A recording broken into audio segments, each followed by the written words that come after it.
The day we trusted the tortoise, we paid for it. I remember it clearly. It was supposed to be a celebration in the sky. Then he came. Small, slow, but full of words. Please, please, lend me feathers. Let me join you.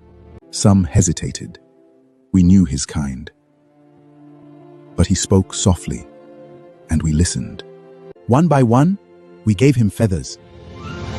Even me.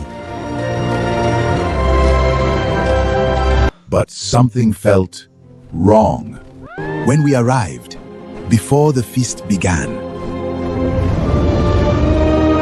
He stood tall and said, "My name is all of you." That was not a name. That was a plan. Then the food came.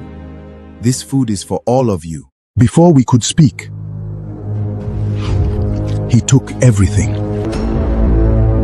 Everything. Without a word, we took back our feathers. We left him there. He begged, but this time no one listened.